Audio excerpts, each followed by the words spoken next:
Thank you for joining us on Health Diary. My name is Gladys Gachanja and we're coming to you from the Grammar Suite here in Nairobi. Now, the World Health Organization estimates that 10% of pregnant women and 13% of those that have children or give birth suffer from a mental disorder. Now, worldwide, this is depression, and in this case, we'll be talking about postpartum depression. It is a reality. Just because you can't see it, it actually exists, and also it is not the fault of a mother or a weakness in her part, as some people think. That conversation coming up right after the fact of the matter.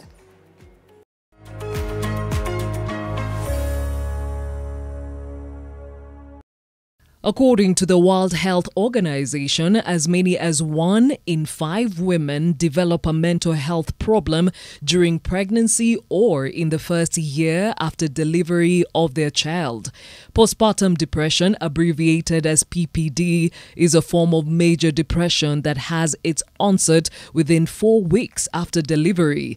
Postpartum depression greatly affects the normal functioning of the affected mothers, as the symptoms may lead to poor bonding with the baby and difficulties with breastfeeding. Maternal mental disorders are treatable, but unfortunately very few women who experience mental health symptoms are ever referred for specialist mental health care. Postpartum depression can be treated with medication and or counseling. My name is Lindsay Kenneth, a postpartum depression survivor, mother of 2 amazing girls. My postpartum depression became more apparent with my firstborn because we didn't sleep the first few months. She was a colicky baby, and with every new parent you're anxious. I waited for the spark that everybody speaks about when you get your baby. I didn't get that. Fortunately, I had the support of my husband, but he noticed there was something beyond baby blues. But the very first time something was off is when she fell. It was about 3 or 4 months, she fell from the seat. The way I reacted, my husband just knew I cried for 3 days straight. But because depression is not something that is spoken about, you don't want to you feel like a failure. Why should I accept? I went to my first doctor and he's like, you're fine. Of course, having a baby isolates you. People stop visiting, people are busy just asking you, hi, how are you? How is the baby? Nobody asks you, how are you? The second pregnancy was very hard. So that also added to the pressure. I managed to keep this up because I would go to counselors and they would tell me, you're the one who's not appreciating this gift. But to me, it's not a gift. What is this gift I have been given? I didn't also bond with this second baby. It may have affected now the fact that I didn't have milk. One time she choked on milk and she was practically dead for 3 minutes. That is the most traumatizing thing I ever went through. With postpartum depression, it makes you feel guilty for everything wrong that happens to your child. Even if you have this perfect circumstances, we can put on our face. I was the people you'd never know. I have this face I put on, but you didn't know that after I leave, something would go on. Especially the suicidal thoughts is when people realized, wow, this was heavy. I share my story to just let people know there's no that you will get depression and you won't. It's not written anywhere. But if we talk more about it, a lot more moms will be aware of it.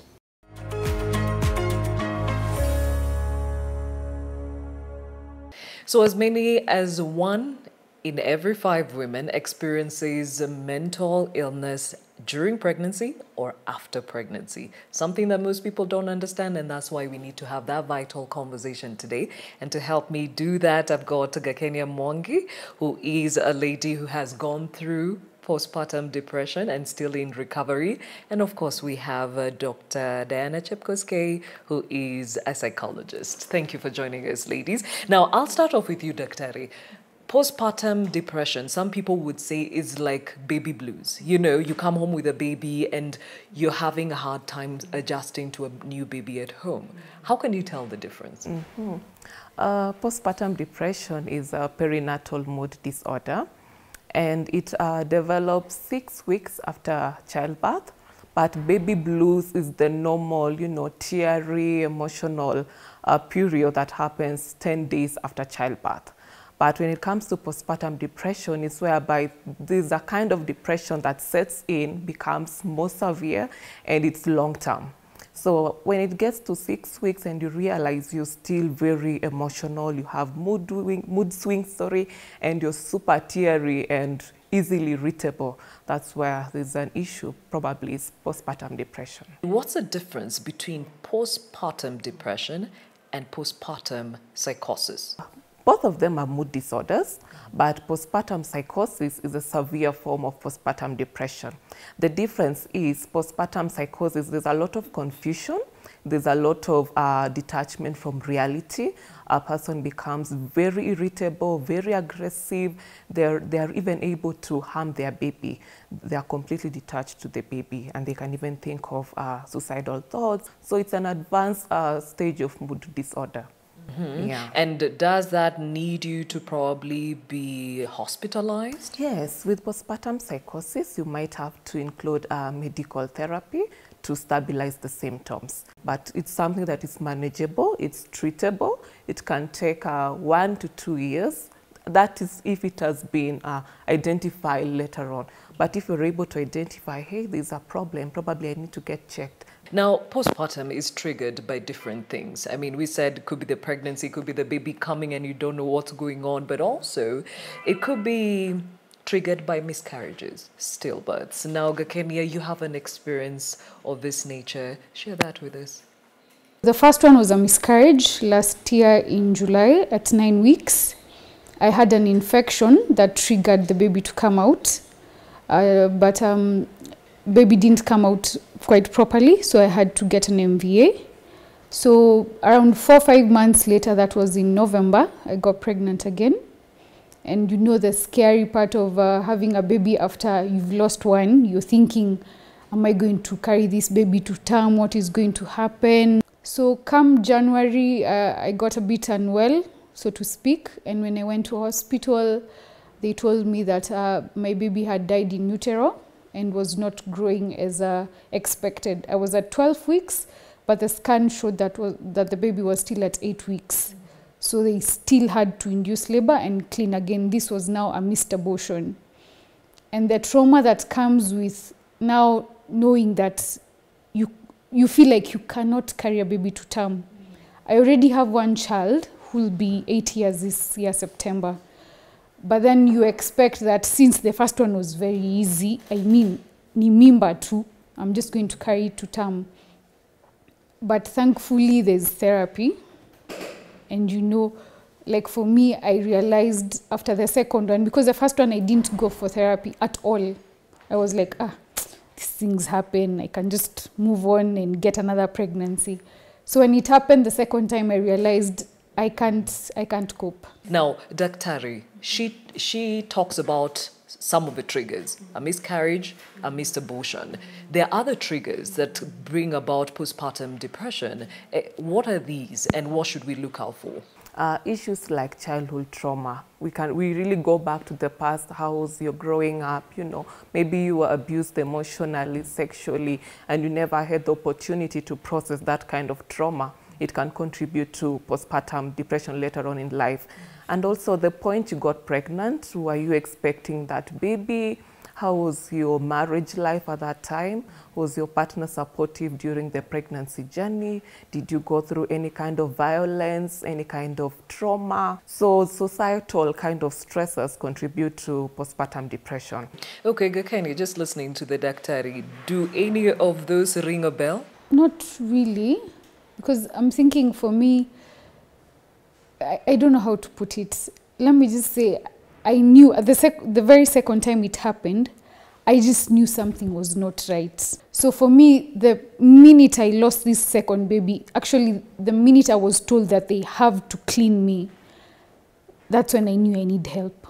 Because it was all these emotions, and now you're waiting for people to come and support you, and some people don't understand, which is quite difficult. They actually start saying, making it look like you're the one who's to blame because this is the second one. What's going on with you? Yeah. Or what's wrong with you? Yes. Okay, so what can you pinpoint that made you feel removed from normal, as you put it? I remember at the hospital, the ward where I was in, I was alone. I didn't want to see anyone. I didn't want to pick calls. I actually wanted just to switch off my phone and throw it away. That's when I knew that I actually have a problem. The reality of PPD in her case, as the person who took a child home and is dealing with what the circumstances are the same, yeah? The experience she had, that kind of depression she had after the miscarriage, is the same kind of depression that even women who have been able to carry their babies go through. Yeah, so I wouldn't say I don't say that I wouldn't legitimize that kind of depression because she has no baby. She will also experience that. Now she's dealing with loss. She's dealing with depression. I haven't been able to carry the two babies. I haven't been able to connect with them physically, yet they were inside of me. Yeah, so the depression is still the same. It happens. And also for this kind of case, it's worse because you're also dealing with grief. Grief which hasn't been processed from the past, and this is another type of loss. Mm-hmm. Yeah. Now, postpartum depression, or PPD as we call it at times, has been associated with other issues, myths and cultures. You were bewitched, something happened to you, you ate something wrong, and the list goes on and on. Now, when we come back, Gachanja will give us an experience of what she had to face right after her 2 episodes, right after this break.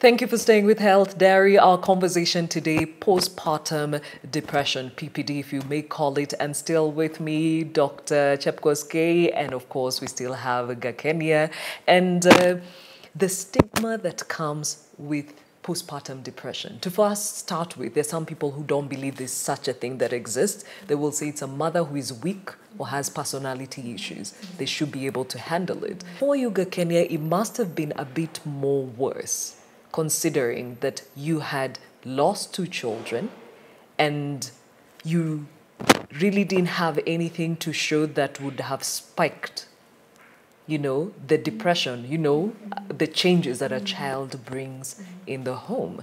What are some of the things you faced? When I was pregnant, there are very few people who knew that I was pregnant. For instance, my parents got to know that I was pregnant around the time that I was losing the baby, this second one. The very first one, they didn't even know that I was pregnant. I got pregnant. Just as I was about to tell them, I lost the baby, and then I just hushed it. I didn't tell them. But there's a very close friend of mine who knew what was going on. And for her, she's been there throughout. She supports me. Lets me vent the way I want to vent, and she's generally been supportive. But I remember the second one of my aunties, now an aunt to the father of my baby, was actually asking what's wrong with her, her first child, her second child, and she was asking that to my sister-in-law. And she didn't think it would get to me. And the worst thing was I was working with her. So for me, especially with after the first one, I didn't get to tell so many people that I was pregnant.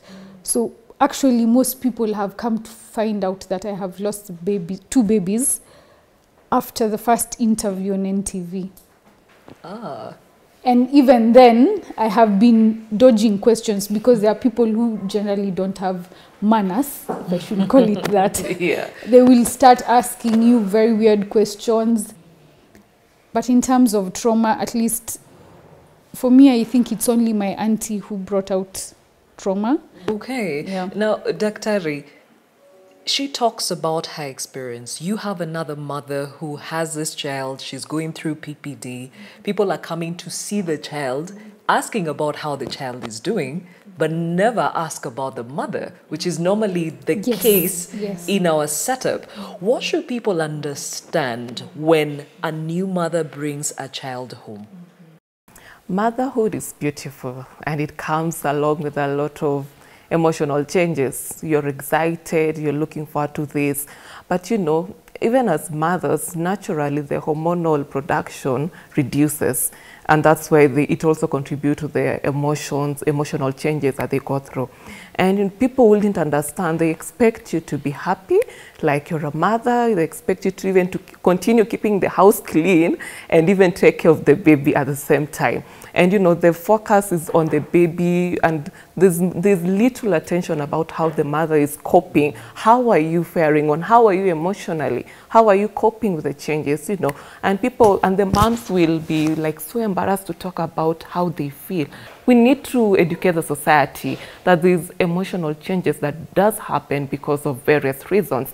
And it's not that the moms are to blame to like contributing to these reasons happening, but let us create that environment for them to communicate how they feel. So how about go and do something in the house and stop judging these moms? It's normal.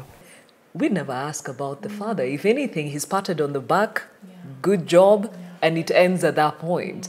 But just as you are dealing with the changes of pregnancy, this man walks a certain change too. What are some of the experiences you had in your case?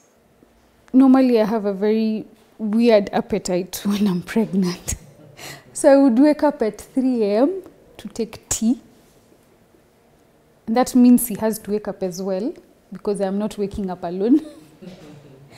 But at least he was there. But for now, the consecutive losses, I didn't know they had an impact on him until the second time we lost the baby. He lost it. He couldn't even come to the hospital. He couldn't come to the hospital. At some point, he actually even switched off his phone. So I was in the hospital alone. So now he's been going through therapy, trying to deal with the losses, because you know, for men, they are told, you're a strong man, jikaze, move on. But then we need to realize that men have feelings and they also get hurt, and they bond with the babies in their own special way. In as much as they're not carrying the babies, they bond with the babies. Some of them will play with the belly, as small as it is. They start thinking, now I have to think of buying diapers. A few years there's school, there's hospital bills. So they start living like someone's father. And then you tell them that there's no baby that is coming. Then they have to go back to square one, start planning again. And it takes a toll on them. So what kind of support should we offer the fathers, Dr.? When they go through loss, they also grieve. They also go through paternal postpartum depression. Yes, they do. Because this is a new role, new responsibility, maybe taking shifts of waking up at night to help the mom when the baby cries. So what I think the society should do, again, and also for the mom, to create that environment for the man to communicate how he feels, and even linking up with the close friends, whereby allow them to allow him to hang out with the friends as well, because men don't do well with this kind of conversation face to face. They do well with a shoulder kind of hanging out. Let's watch a game, let's go out for nyama choma, and they wouldn't like say exactly what they are going through because they go into a cave and they don't want anyone to disturb them. So create that environment for them. Okay, now let's talk about the support system. How was the workplace? Did they take time to give you time to grieve? I actually got a 1 month leave, paid leave, from my office where I was working. But since I was working in a dialysis center, which is more or less like a hospital, I couldn't, even when I went back, I couldn't stay for too long because the thought of going back to a hospital setting again was just too traumatizing. So I didn't stay for too long. I had to quit my job. But I remember my workmates would call me every day. They'd check up on me because we had 2 nurses. And I remember there was one of them who we were pregnant together. She actually has her child right now. But I remember she used to call me, check up on me, ask me, how are you doing? How's everything? How are you feeling? So they are really supportive. And in the case of a mother who is going through PPD with a child in the house? It is in line even with the policy for the HR to allow this mom to have at least an extra month off just to settle down and get help, professional help, maybe a psychiatrist, a psychologist, to help her process those kind of feelings. Yeah. And speaking of professional help, we met 2 months ago, and looking at you now, there's a huge difference. And counseling has been a great pillar to that. Speak on the importance of the same. When I knew that I had a problem, I think I'd seen Still a Mom on Twitter. So I reached out to them, and luckily enough, or should I say they are very competent, they reached back to me, and I've been going for group therapy. So meeting other moms, even if it's online, just talking, sharing your story. Someone else shares their story. You also know that you're not alone. But having people to talk to who have been in the same situation as you, and you have a counselor who's guiding you and telling you it is okay to feel this, you need to deal with this. But now meeting different women and just talking, let me just say it's very therapeutic. And I am so glad that I got the chance to work with Still a Mom. And I'm so glad to see you smiling. Yeah. Thank you. So, Dr. Harry, even as we wrap up this conversation, your clarion call to society in as far as supporting moms that are pregnant is concerned, and those that have children or lose some of these children because some they believe she's a weak woman.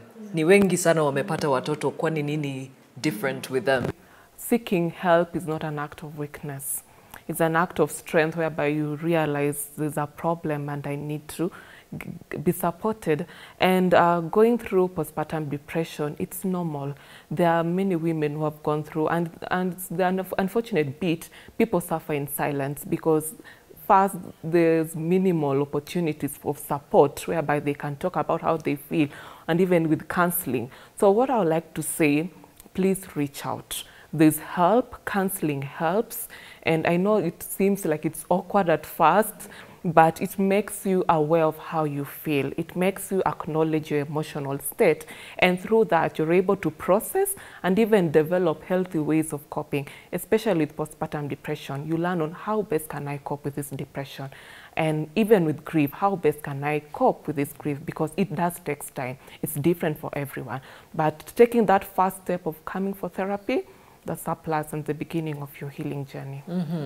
Definitely. Kezia, or Gachanja Mongi, as we call you now, and Diana Chepkosgei, doctor who is a psychologist. Thank you for your time and such great revelations in as far as postpartum depression is concerned. Remember, it is not the weakness of a mother or a personality issue. It actually is real. Depression, mental health of any kind is real. Just because you can't see it doesn't mean it does not exist.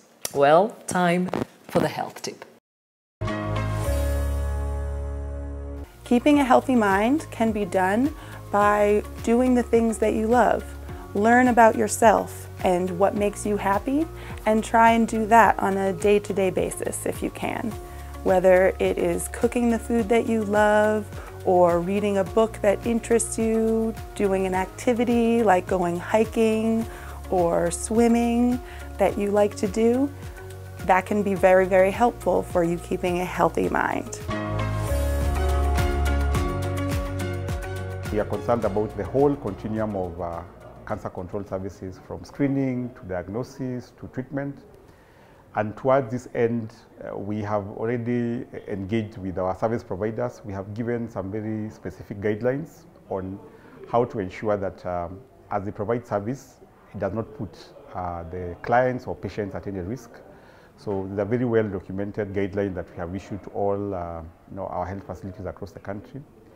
In addition, we are working with them to make sure that there is better scheduling of activities so that patients don't have to crowd, whether they're coming for screening, whether they're coming for diagnosis or treatment. So we are advising hospitals to make sure that patients are scheduled appropriately so that they feel comfortable even accessing services.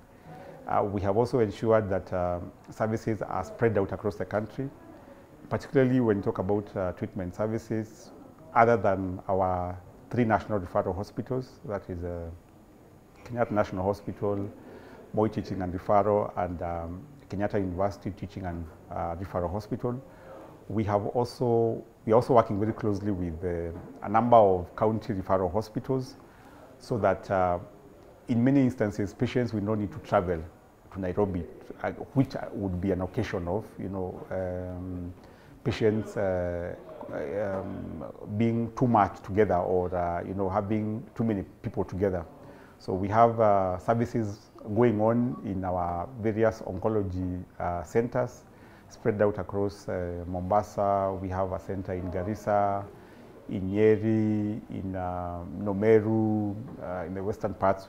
The treatment's happening in Kisumu, Kakamega, Bomet, Nakuru.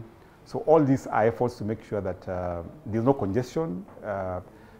Patients are seen, in a fairly comfortable environment, to make sure that services are not disrupted.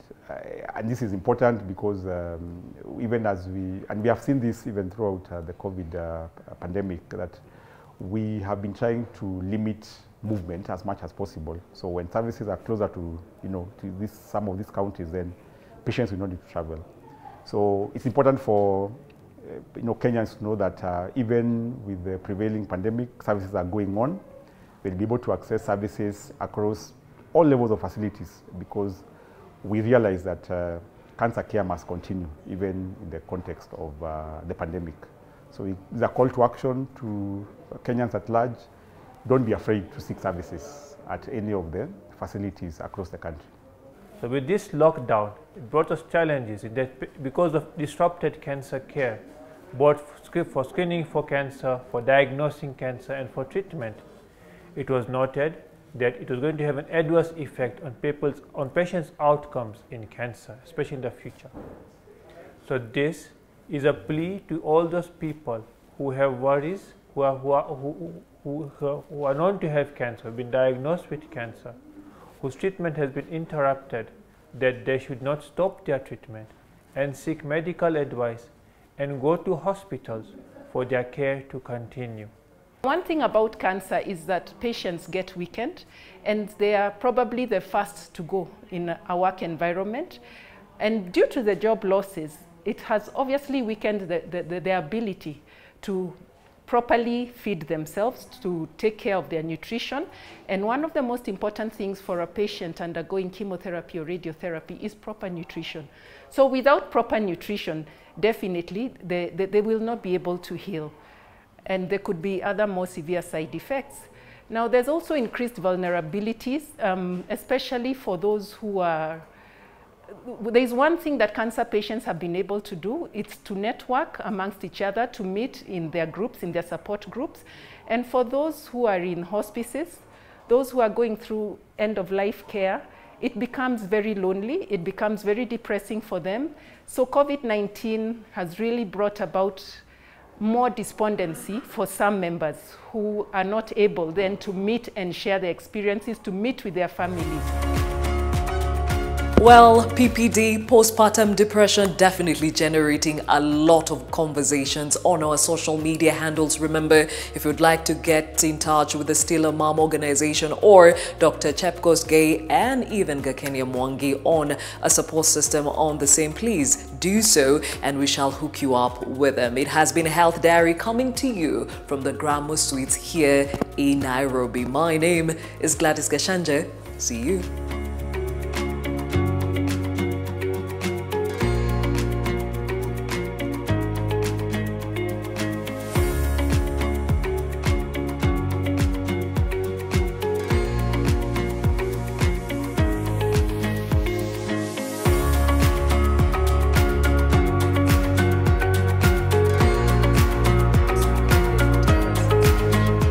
%13% rather. Shoot!